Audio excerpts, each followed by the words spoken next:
Hey guys, welcome back to Red Bandit Racing. In this video, I'm going to show you guys how to replace the servo saver on the Rustler.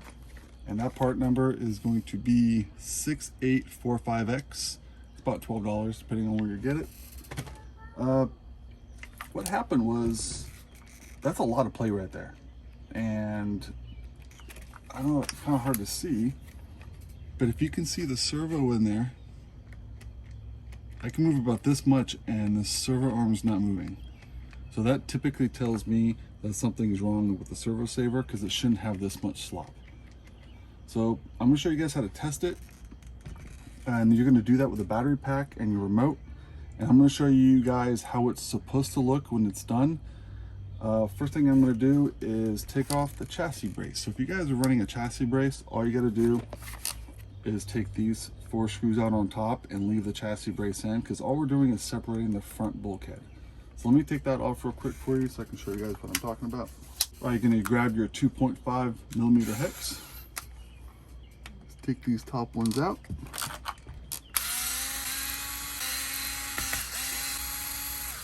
All right, we'll take those out, we'll put them aside. All right, just like that, take those 4 out. Now what you're going to do is right in here, it's a little hard to see, but there's going to be a screw right down in here and right down in here. All right, now before I move these 2 screws to separate the housing, I got to detach the servo.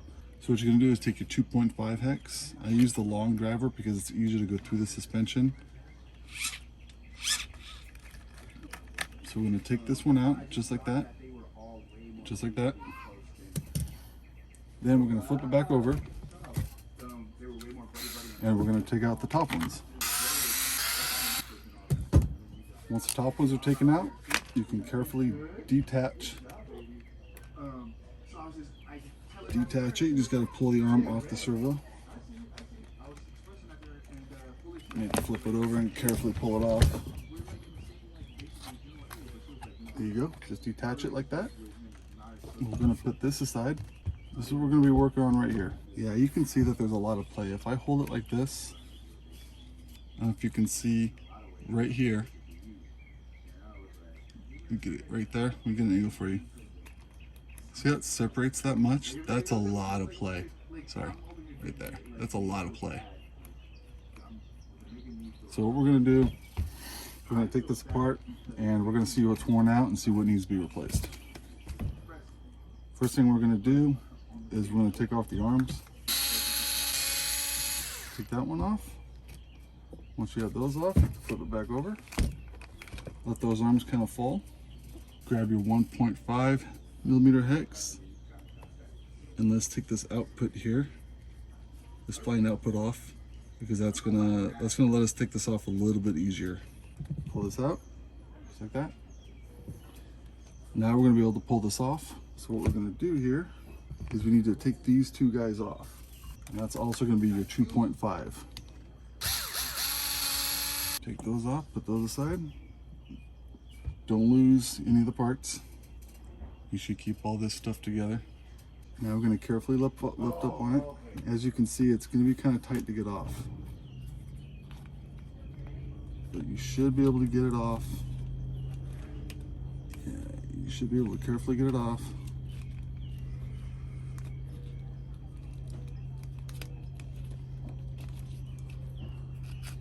Like that.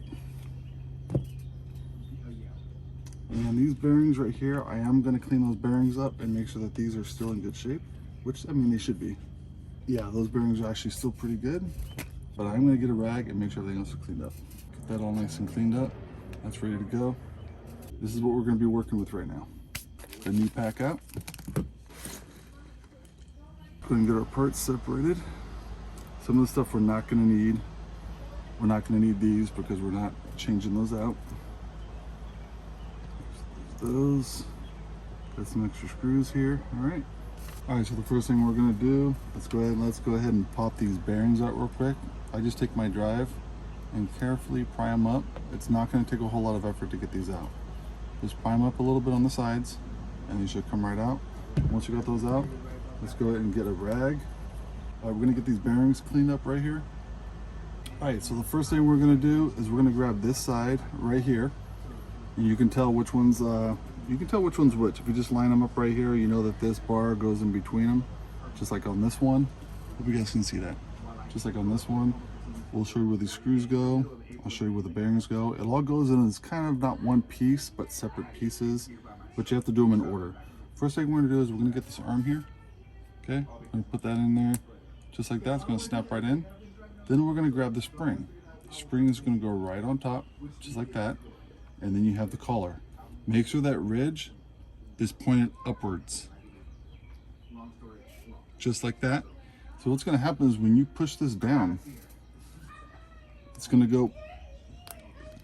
gonna go past those little arms. Let me show you. These little arms that are right in here, it's gonna squeeze those. And once those are squeezed, you don't wanna do this on the mat.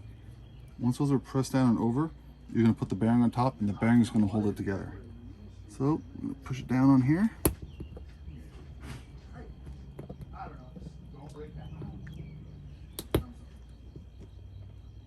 Oop, that didn't work. Okay, we're gonna put that on, and then we're gonna take this piece.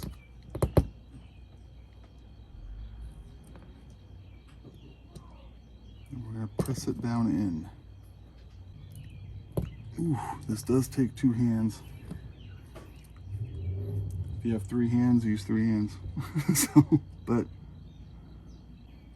that spring is pretty tight, so you're kind of pushing down on it while trying to get the bearing in. So, okay, that was a really tight fit, but that's pretty much how it's supposed to go in. It's very tight. Like I said, if you know a better way to put this in, please leave a comment. But you can't put the bearing in first and then the ring, because you're trying to put the ring over these fingers, and then once it's over, the bearing goes in and pushes those fingers out and actually keeps that in there. But just to make sure, keep that facing up. Look at the instructions, it tells you to keep that facing up, and that's how we're gonna do it. Now, this side is going to go over here just like this. So you're pretty much, like I said, just copy this, use this as your template so you know everything goes. So you're going to push this down in, just like that. And then you're going to take the bearing and squeeze it right on top, just like that. There you go, you got those 2 guys ready to go. Now let's go and put this center arm in. This is just going to go right here, just like that. And it does come with 2 new screws. And that is going to be a 2.5 millimeter. Let's go and screw that in. I'm just going to put that in just like that. Screw it in just like this. Get that one started. Let's go and get the other one started. And hold it like that. And now I got them both started. I'm going to go ahead and screw them in. Make sure it sits in there. You don't have to tighten them too hard. Just make sure they're snug. Just like that. That way they still move. Make sure they still move, because you want that to move nice and freely. All right, now that that's on, we got that on, we got that on. Now let's go ahead and take this other one off right here. That's going to be your 2.0. Let's go and take this arm off. Okay. Remember, this is going to go, it's going to go just like this. So put that one upside down so you know where it goes. Okay, got that one off. I'm going to put it right on the new one. Just like that. Make sure that's snug. There you go. Starting to look pretty good here. There you go. Now that that's on, now we're going to put this one away. This one's all done. Now, we're going to go ahead and replace the servo horn here, because it hasn't been replaced since we got the car, and it does come with 3 new ones. So if you look right in the center of it, let's see if you guys can see that. I'll try and zoom in, but there's a letter there. So you're going to have A, B, and C, and they are all shaped differently depending on which one you have. This one actually uses C. So we're going to go ahead and use the C one. Let's go and take this one off. This one's the 2.0, just like that. Put the new one on. These do get worn out. I mean, the teeth could get worn out, and that could cause a little bit of slop. I mean, it's really highly unlikely because I haven't seen that before, but I can imagine if the teeth did get worn out from dirt and debris, that would cause a little bit of slop in your steering too. So we're gonna put these aside because we can save that for maybe a different car. This does come with new screws. So now we got that all built. Let's go ahead and put this back in the car. So let's go ahead and get this over here. Now when you put this on,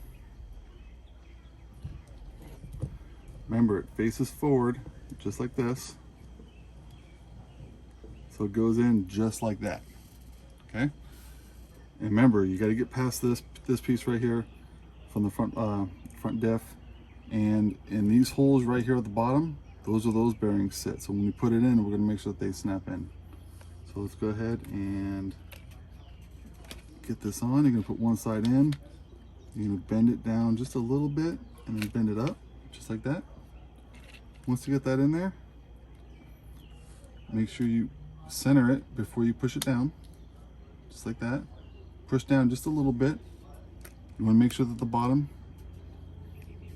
right there is on the bearing, which it is.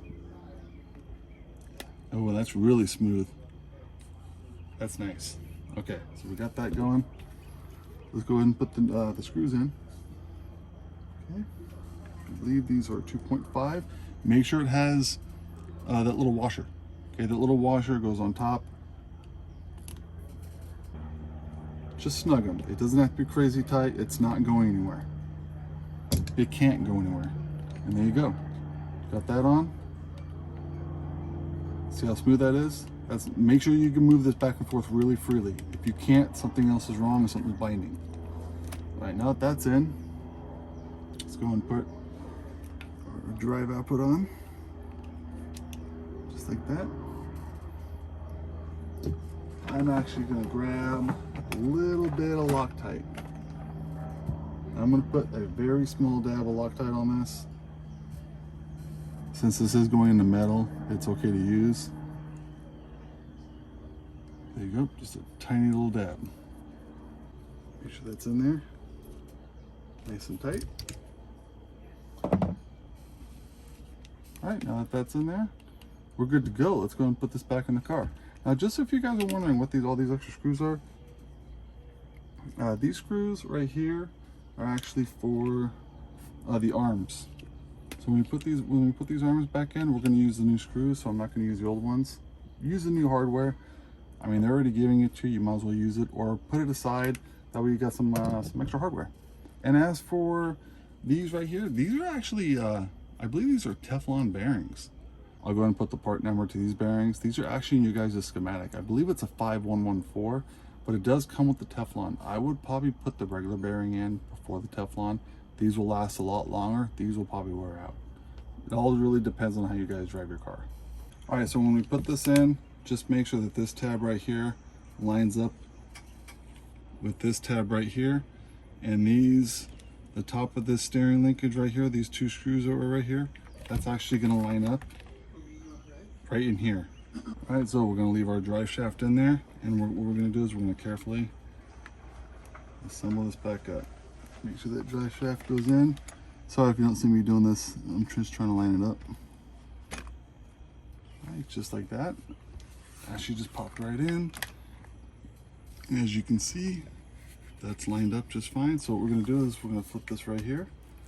And while this is right here, we're gonna go ahead and throw in the screws that go through the chassis from the top. That way we know that this isn't gonna move around on us. Just like that. All right, everything looked good. So while we're up top, let's actually go ahead and throw the other ones in. So we're gonna put the screws in for the chassis brace real quick, and then we'll flip it over and I'll show you guys how to reattach this stuff. All right, those are in, so let's go and flip it over. All right, so now that it's over, we're gonna go ahead and reattach the arms because I'm gonna want these attached for when we line up the servos. So let's go ahead and push these arms over just like that by hand. We'll get this started in here, and we'll grab our new screws, which are hidden under the car. There we go. All right, so we'll grab our new screws, throw those in real quick. Remember, you're gonna have to push down a little bit hard when you first initially put these in, because they will self-tap through the new servo. Oops. Okay. Let's rotate it to the other side. Push down on it a little bit to get it started, and then it should catch. All right, those are in. So now what we're gonna do is we're gonna flip it over. I'm gonna go ahead and plug the battery in. Once the battery's in, I'm gonna turn the remote on. I'm gonna turn the car on. Okay. I'm gonna make sure that TSM is all the way off. Keep this flipped over, so make sure that TSM is off. Now go ahead and check the servo. Everything's good. Go left and right. Probably, you can just see it right there. So left and right. Now that's gone left and right. Go ahead on your remote. Get the steering trim perfectly centered to 0. As centered as you can get it. Once that's good, we're going to carefully flip it back over. And we're going to turn it off. Plug it, turn the remote off. Carefully flip it back over. We don't want to move anything around. Now we're going to go ahead and put this servo horn back on. I use a pick because it's really hard to get your fingers in there. They make this really, really tight. Yeah, so I'm going to make sure these wheels are straight while I put this on with a pick. Then you kind of put your finger in there. There you go, press it on. Then I'm going to take my long driver, which it's really nice if you guys have a long driver like this, because you can go through the front suspension, just like this, right onto the servo. This makes it so much easier, otherwise it can be kind of a fight. There you go, so let's hold this side right over here. I'm just holding the arm while I tighten it. And that's it. That's on. Everything else is screwed down. Let's go and flip it back over. Get our extra parts over here. We're gonna keep all these. All right, so we're gonna put this just like this. If you guys can move back up a little bit so you can see it.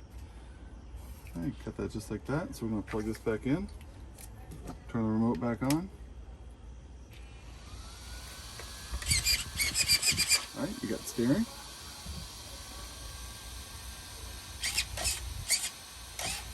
And it's actually really straight, so it looks like we are good.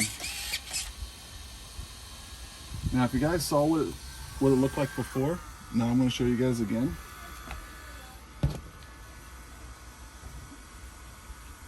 That's how much play it has now.